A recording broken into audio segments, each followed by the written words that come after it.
Okay, so kita dah cukup cakap pasal kahwin. Lepas kahwin selalunya kita akan bincang pasal rumah lah pula. So in Zarif punya opinion, since Zarif pun dah sebut tadi, Zarif menyewa. Betul. So isu yang ada sekarang ni untuk anak muda adalah sewa versus beli rumah. Zarif sendiri sewa rumah. You happy? Bila nak beli rumah untuk duduk sendiri? Bila masa sesuai?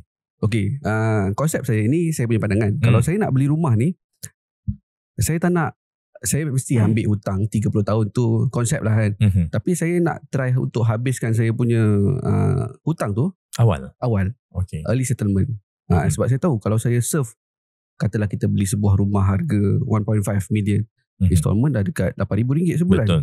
Kalau kita kira balik untuk serve 35 tahun tu, kau bukan bayar 1.5 kat situ, kau dah bayar almost 3 million kat situ. Betul, double, yes. Double. Jadi kalau kita dapat cut off, kita bayar separuh early settlement, mungkin kita akan bayar lebih sikit, mungkin 2 million. Tapi daripada situ kita kena, ini apa yang saya nampak, kita sebagai business owner ni kena cari jalan macam mana kita nak increase sale supaya kita dapat bayar dividen tinggi untuk diri sendiri. Dividen tinggi ni pula bukan untuk beli kereta, tapi untuk kumpul duit ni untuk bayar early installment untuk rumah. Betul lah. Untuk pendekkan lah. Betul, untuk pendekkan dekat situ. Itu yang pertama. Yang kedua pula, sebab saya tak beli rumah, sebab saya tak sure lagi dalam masa 35 tahun ni, adakah saya akan duduk dekat Setia Alam. Saya nak retire dekat Norway, bukan dekat Malaysia. Norway? Tak adalah.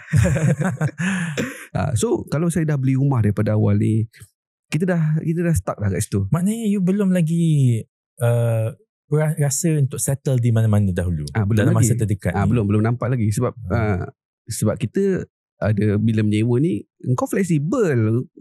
Katalah dekat Setia Alam ada buka satu penthouse baru, cantiknya, why not kita pindah sana. Sebab saya sekarang ni pun menyewa, kita pindah je lah kat sana. Lepas 3 tahun rumah ni dah outdated lah, live slow, tu ada yang baru buka, yang baru kan, pindah sana pula. Sebab saya ni bukan orang yang macam jenis nak renovation, nak masuk apa semua. Saya sukakan facility. Saya sukakan, katalah swimming pool tu bentuk bulat. Boring lah swimming pool bulat, kita tukar swimming pool dia berbentuk 4 segi pula. Jadi rumah yang sebelah tu menarik tu, sebab parking kereta dia naik sampai atas. Kita ada flexibility untuk pindah selagi mana kita belum beli rumah. Itu untuk bagi saya lah. Atau rumah yang beli rumah yang duduk sendiri lah. Kalau beli rumah untuk investment lain cerita lah. Itu lain cerita. So in fact Financial Faiz pun buat benda sama. I buat benda sama. In the past 5 years ada pindah daripada Kota Damansara to Bukit Jelutong to Cyberjaya, and then back to Kota Damansara, and then to Setia Alam, and then back to Kota Damansara. So memang kita pindah-pindah, especially kita buat business. Kita tahu that one particular office tu tak akan kekal sebab kita akan expand. I started from 1 employee to 2 employees, 3 employees. Dah besar, kalau I beli office tu, boleh keluar, boleh sewakan, tapi I'm not in the business of menyewakan office. I'm in the business of media.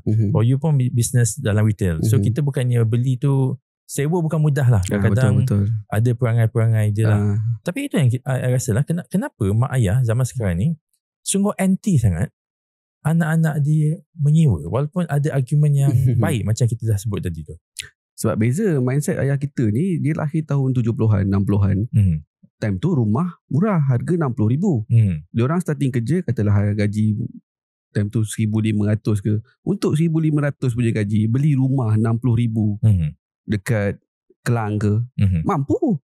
Sekarang ni orang baru kerja, gaji 2,200, rumah bermula 460,000, 500,000. Dia punya gap 60,000 dengan 400,000 tu dah almost 11 kali ganda. Dia punya multiplication lah. Multiplication tu besar sangat. Jadi mak ayah dulu dia masih lagi dengan mindset yang dulu mak boleh je beli rumah, ayah boleh beli rumah ayah. Dulu harga berapa ya? Sekarang ni harga berapa? Basically macam tu lah. Sebab tu kalau tanya saya, jangan beli rumah dulu. Sebabnya mana ada rumah harga 60,000 lagi kan. At the same time, kenaikan gaji dengan kenaikan harga rumah dia tak align tau kat situ. Macam dulu gaji 1,500 dah boleh beli rumah harga 60,000 tu pun kecil lah fraction dia dekat situ nak dibandingkan dengan sekarang. Jadi tak boleh samakan dulu dengan sekarang. Kita sebagai anak ni yang kena nampakkan benda tu. Sebab family kita dia punya mindset dah macam tu. Datangnya daripada kita lah, kena bagi awareness yang okay, gaji macam ni, kalau beli rumah harga 400,000 katalah dekat Setia Alam ni, 60% ni dah pergi dekat installment saja. Betul. Tinggal 40% lagi untuk hidup. Ya, macam my dad dulu, dia beli rumah kat Subang Jaya, dia engineer. So dia berjaya beli rumah terrace 2 tingkat yang the whole family 6 orang ni, 8 orang termasuk my parents, 6 orang adik-beradik boleh hidup dalam rumah tu dengan selesa dan alhamdulillah.